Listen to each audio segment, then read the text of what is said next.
Fala galera do YouTube, fazendo mais um vídeo. Hoje vamos falar da utilização da onda quadrada para análise, né? Usar a onda quadrada, para quem tem osciloscópio aí, ajuda muito na análise aí de amplificadores de áudio e até em amplificadores de vídeo, né? Inclusive das TVs de tubo, né? E de repente até das TVs de hoje, né? Mas vamos falar aqui de uma lição, né? Que eu tive sobre o assunto e dividir com vocês aqui também. Então vamos lá, usando a onda quadrada para análise, né? De circuitos amplificadores de áudio e até nos amplificadores de vídeo. Vamos lá então. Eu creio assim que muitos radiotécnicos, né, muitos técnicos aí já ouviram falar ou leram em alguma literatura, algum livro, né, pela internet, né, de assuntos de eletrônica, algo a respeito de ondas quadradas. Porém, provavelmente nunca se interessaram por elas, principalmente quem não tem osciloscópio. Mesmo que não tenha, é bom ler toda a informação. Quem trabalha com eletrônica tem que ter toda a informação, né? Então, nunca interessaram por elas por se tratar de assunto de mérito puramente teórico, vamos dizer assim. De fato, tal conceito era perfeitamente normal até há uns anos atrás, né? Principalmente quando ainda não existia comercialmente, né? Nem a televisão, nem existia mais o equipamento de áudio. Quando ainda não existia televisão, já se falava, né, onda quadrada. E nem as altas fidelidades, né? Hi-Fi, não tinha, como hoje em dia tem. Porém, com o advento dessas duas fascinantes formas de entretenimento aí, né, no nosso mundo de hoje em dia, as ondas quadradas foram transportadas do plano teórico para o plano prático, através do osciloscópio, né? O osciloscópio, por sua vez, é por excelência um dispositivo de informação qualitativa. Ela traduz em termos visuais os fenômenos eletrônicos que ocorrem num dispositivo eletrônico. Por exemplo, um amplificador de vídeo ou de áudio em forma de imagem chamada configuração osciloscópica, né? Na análise dos amplificadores, uma das técnicas existentes consiste em aplicar a ondas quadradas à entrada do amplificador sob exame ou a um estágio do mesmo e observar a resposta apresentada pela tela do osciloscópio. O resultado é confrontado com a forma de onda normal produzida pelo gerador de ondas, né? Então vamos ao equipamento. Bom, vamos lá. Para se avaliar o desempenho de um amplificador por meio de respostas de ondas quadradas, deve-se dispor o equipamento da seguinte forma: intercalar o amplificador com a devida carga entre o gerador, né, o gerador de funções, e o osciloscópio. Injetar na entrada do amplificador um sinal de pequena amplitude do gerador e observar a forma de onda resultante no anteparo do osciloscópio. Não se deve aplicar um sinal de grande amplitude, pois isso acarreterá saturação do amplificador, dando indicação falsa. Segundo os desvios ou distorções da forma de onda ocasionados pela inserção do amplificador sob teste, áudio ou vídeo, o resultado pode ser discriminado em resposta pobre de baixa ou alta frequência, desvio de fase, resposta pobre de média frequência, etc., né? Então, dependendo do tipo de amplificador sob teste e do gerador de ondas quadradas, o casamento de impedância e as ligações à Terra podem constituir fatores extremamente importantes, né? A maioria dos geradores de ondas quadradas possui um sistema de saída que mantém esta última linear, mas que perde intensidade com a diminuição da resistência de carga. Há tipos que exigem perfeito casamento de impedância para evitar distorção. De um modo geral, a capacitância de saída deve ser mantida ao mínimo, a fim de assegurar bordas razoavelmente verticais nas altas frequências, né? Então a gente está vendo na figura aí, na nossa figura 1, né? A onda quadrada ideal possui as bordas perfeitamente perpendiculares à linha de base e as linhas do topo e da base absolutamente planas, né? Como mostra aqui em A, tá?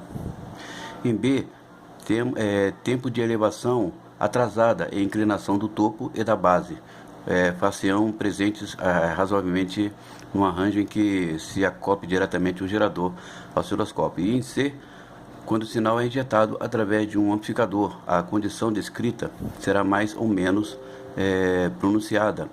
A diferença nos tempos de subida, R1 e R2, e a diferença nos ângulos de inclinação, T1 e T2, mostra a resposta real do amplificador, né?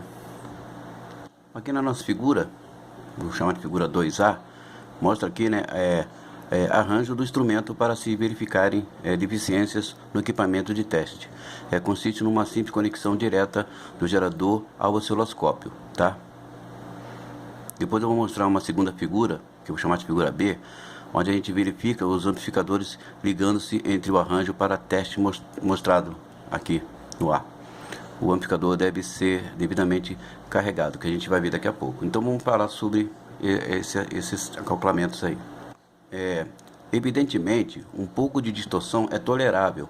O importante é que o gerador possua uma constante de tempo razoável, cerca de 0,5 microsegundo, e resposta de frequência variável entre 60 ciclos por segundo e 25 kciclos por segundo, pelo menos. A propósito, é oportuno lembrar ao aluno e aos inscritos que assistem o vídeo que no número de 168 no artigo que eu creio que deve, eu não lembro, né? Eu vou ver se eu acho aqui para depois dividir com vocês sobre um artigo mostrando, descrevendo a construção do gerador, a descrição de uma construção de gerador de onda quadrada, sendo que hoje em dia é encontrado à venda no mercado, né? Hoje em dia tem ótimos geradores de sinais digitais até, né, modernos hoje em dia. Então não é necessário um artigo para montagem, mas vamos lá. Para verificar a distorção residual introduzida pelos instrumentos, alimenta-se o osciloscópio diretamente com os sinais de onda quadrada, tá? Que né, a gente vê aí na figura A. A configuração osciloscópica assim obtida poderá apresentar vértices arredondados, né, elevações ou quedas graduais no topo ou na base da forma de onda quadrada, né, ou ainda ligeiras inclinações nas bordas verticais. Tudo isso deve-se ter em mente, né? Para se verificar o desempenho de um amplificador, aplica-se à sua saída uma carga apropriada, intercalando-o em seguida entre o gerador e o osciloscópio, como a gente vai ver na figura a seguir. Como vemos aí, né? Interligação do gerador, o amplificador e o osciloscópio, tá? Se a configuração osciloscópica resultar alterada em confronto com o que foi observado no teste anterior, pode-se concluir que há distorção no amplificador.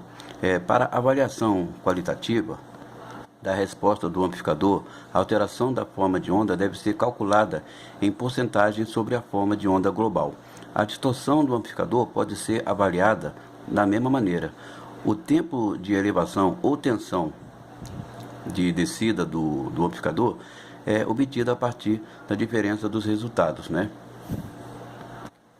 Isso se acha ilustrado, né, na primeira figura 1 que eu mostrei para vocês, né, de maneira exagerada, bem da clareza, né, a figura 1, né. Vamos dar uma olhada novamente na figura 1, vocês estão percebendo aí a figura 2B, vamos ver a figura 1 novamente.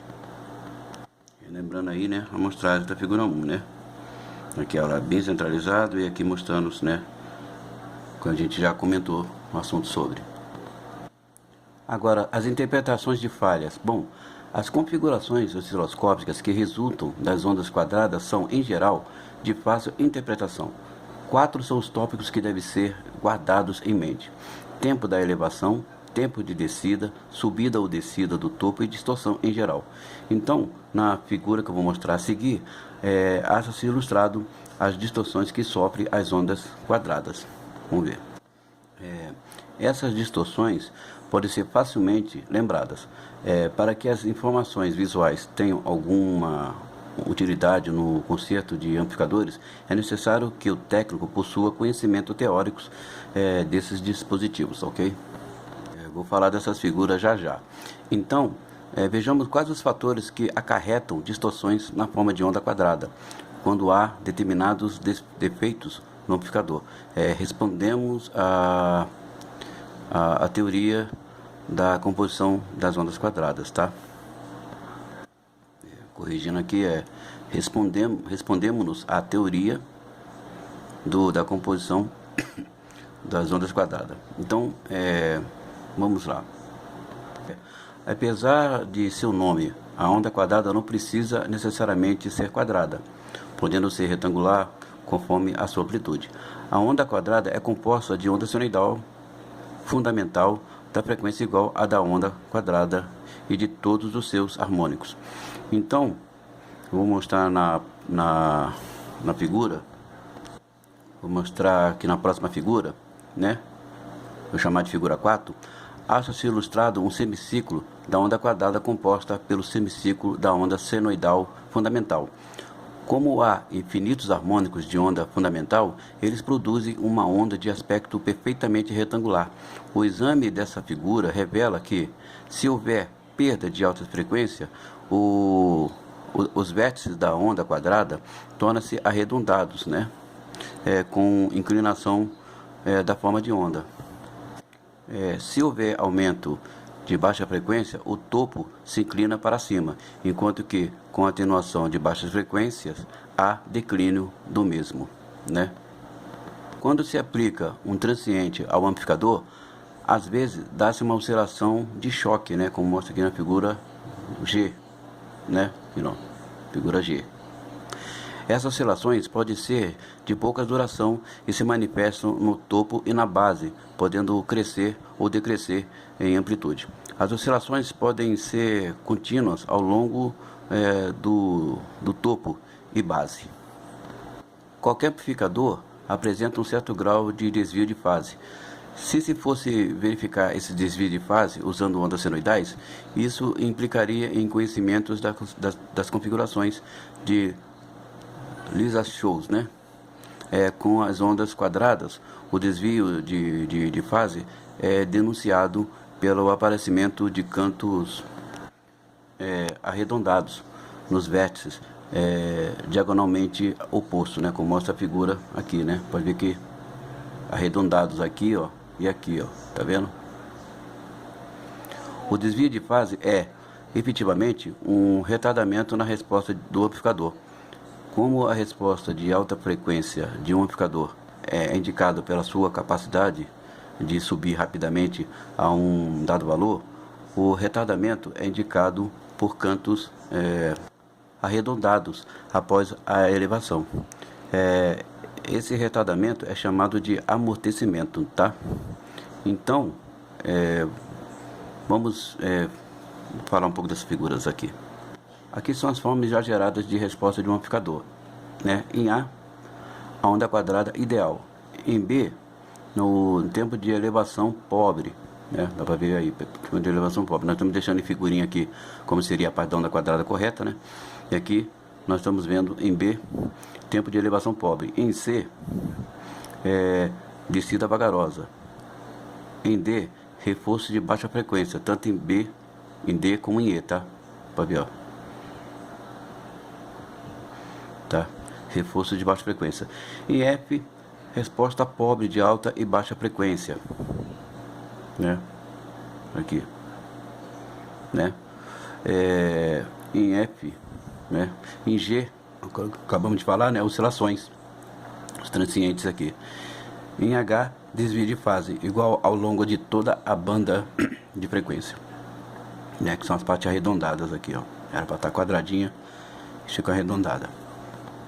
Nessa figura aqui, nós vemos uma onda quadrada e a soma de uma onda senoidal com todas as suas harmônicas, como a gente falou, né? A frequência da onda quadrada é a mesma que a da onda senoidal fundamental. Então temos que a fundamental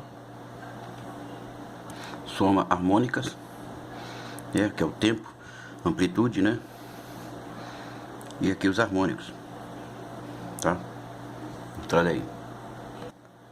Na figura aí, mostra um exemplo de como se apresenta a resposta de uma onda quadrada, né? Sobre amortecida. Os efeitos da oscilação e do retardamento se acentuam à medida que se aproxima do limite de alta frequência. tá? Então nós temos aqui, ó, um pico, outro picozinho aqui, tá? Amortecida, sobre amortecida, né? Quando a resposta de onda quadrada se apresenta pobre em baixa frequência, deve-se omitir as deficiências de altas frequências e considerar apenas a inclinação do topo na extremidade baixa. Evidentemente, pode ocorrer mais de uma falha simultaneamente. Assim, quando se tem resposta de frequência pobre combinada com oscilações, resulta uma configuração semelhante à da figura que eu vou mostrar a seguir. Aí fica semelhante a essa figura, né? Então, o modo de proceder. Quando se intercala um amplificador a ser examinado entre os equipamentos de teste, deve-se tomar precauções, no sentido de que a impedância de saída, tanto do gerador como do amplificador, estejam dentro das tolerâncias aceitas pelos instrumentos. Outro sim, o cabo que interliga o gerador e o amplificador deve ser o mais curto possível, a fim de reduzir ao mínimo, pelo menos, né, o efeito da capacitância parasítica, né, os quais introduzem atenuações de altas frequências, dando, consequentemente, origem à forma de onda de vértices arredondados, tá? Essa nossa figura aqui, que é a figura anterior que eu mostrei, né, a onda quadrada é sobreamortecida, né, em cada elevação passa do limite, né? Cada elevação passa do limite. Isso é causado por excessiva resposta de alta frequência, né? Para ver que passa do limite, então, né? Um pouquinho ali, os pontinhos. E nesse, né, resposta de amplificador mostrando o reforço de baixa frequência e oscilações. Esta é uma das vantagens do teste com onda quadrada. Mostra simultaneamente essa é a vantagem da onda quadrada, mostrar simultaneamente, né? Defeitos distintos que se originam do amplificador.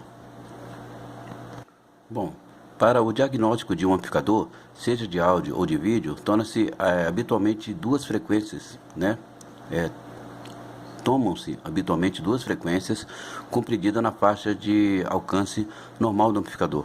Para amplificadores de áudio, pode-se tomar 100 segundos e 5 segundos, e para vídeo, 60 segundos e 25 segundos, né? Embora os limites superiores dessas frequências estejam longe dos alcances máximos dos citados amplificadores, né? Alcance máximo citados amplificadores, lembre-se que resposta pobre em frequências mais elevadas será mostrada pelos harmônicos contidos nas ondas quadradas, né? Ao contrário dos amplificadores de áudio, os amplificadores de vídeo requerem cuidados especiais quanto à aplicação da carga, uma vez que a maioria dos amplificadores de vídeo possui saídas de alta impedância, excitando a grade, por exemplo, do tubo de rádio catódico da TV de tubo, por exemplo. Qualquer impedância menor acarretará sobrecarga do amplificador. Para evitar que isso aconteça, recomenda-se usar uma ponta de prova de baixa impedância. Nos amplificadores de vídeo, que usam circuitos de saída com seguidor de cátodo, esses cuidados podem ser dispensados, né? Ok? Ao testar amplificadores de áudio, os controles de graves, agudos e volume devem ser ajustados para respostas planas, né? Se qualquer desses controles não estiver na posição de resposta plana, a apresentação da resposta do amplificador resultará falha em virtude do excesso ou escassez de altas frequências. Pequenas oscilações poderão ocorrer em certas frequências de ondas quadradas. No amplificadores de vídeo poderá ocorrer variação gradual das baixas frequências, né? Que é indicado pelo som, que é indicado pelo sombreamento deste, o topo até a base da imagem. Se tal estiver acontecendo, é de se suspeitar dos capacitores de acoplamento e circuitos de compensação. A resposta pobre de alta frequência é denunciada pelo aparecimento de imagens indistintas, né? Ou com falta de detalhes, no caso. Bobinas de acusamento, isolação dos leads, dos componentes e elos de acoplamento são as partes suspeitas, né? para quem ainda mexe com tubos, né? O excesso de resposta de alta frequência pode ocasionar estreitamentos verticais brancos e pretos. Isso pode ser visto no teste com onda quadrada como sobreelevação. As bordas brancas que se sucedem a uma transição branco e preto, ou bordas pretas que se seguem a uma transição preto e branco, podem ser causadas por excesso ou insuficiência nas respostas de média frequência, né? Os componentes suspeitos são os mesmos do caso anterior, tá? Problemas semelhantes são também encontrados nos equipamentos de áudio, porém sua descrição tornar-se-ia exaustiva face aos detalhes que demandam.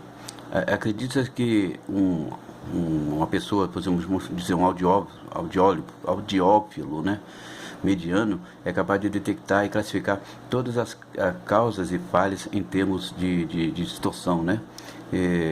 Excesso de baixos, agudos e etc. Né? Às vezes conseguimos ter essa percepção. Assim como um telespectador, né? Que o faria em termos de definição de imagem, né? Você, né, consegue definir, né, o problema na imagem da sua TV, né? Quanto à sua qualidade, etc. Tá bom?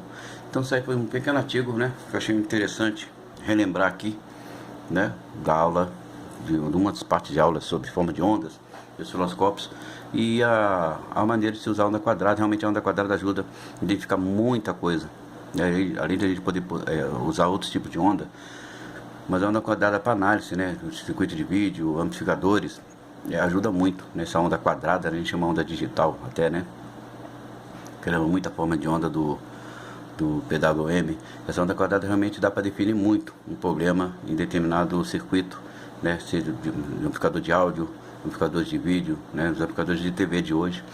Então, recordando aqui essa pequena aula, falando aí do uso da onda quadrada. Use a onda quadrada para análise dos circuitos, e você tendo um gerador de sinal, ajuda muito, né, para emitir essa onda quadrada e fazer uma análise do equipamento e saber pela forma de onda se mostra normal e mostra alguma irregularidade, tá bom?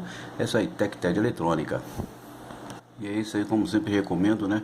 Vamos estudar eletrônica, né? Vamos saber, porque para não perder a calma, às vezes por falta de uma especialização. Tem habilidade, mas tem um momento em que a habilidade para, né? Quando chega num defeito que você não consegue encontrar nada, você usou de todos os seus conhecimentos, que é a habilidade que você tem que consertar, mas aí falta o uso do básico, que às vezes você até fez e por não ter o hábito de usar, você não lembra deles. Já tem gente que estuda a teoria, mas já quer prática, quer mais mexer, e deixa um pouco da básica e teórica de lado. E é naquele momento que ele tem que usar aquela ferramenta para pensar e analisar o circuito. E às vezes passa por cima.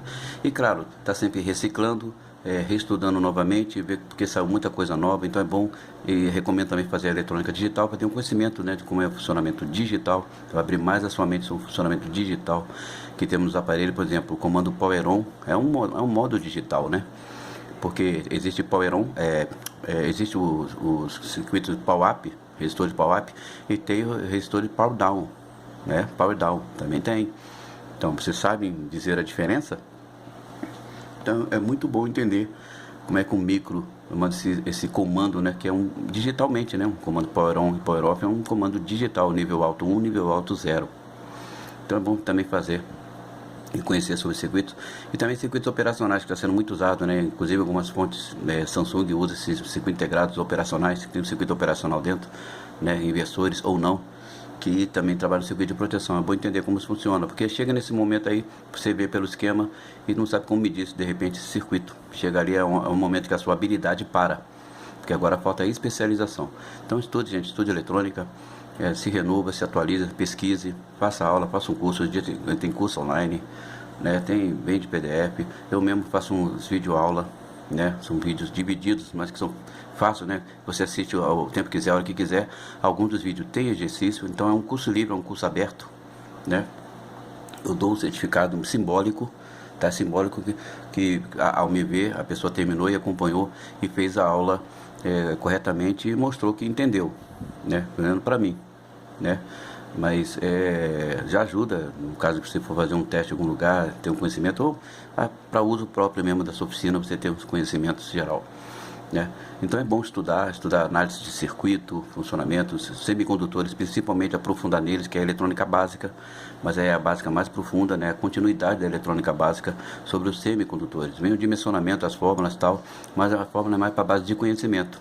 Você tem que prestar atenção no assunto do funcionamento, tá? E os cálculos você guarda para si, né? No momento que for necessário usar, por algum motivo, você tem um conhecimento dessas fórmulas que existe de dimensionamento dos transistores, né? Dos seus componentes, né?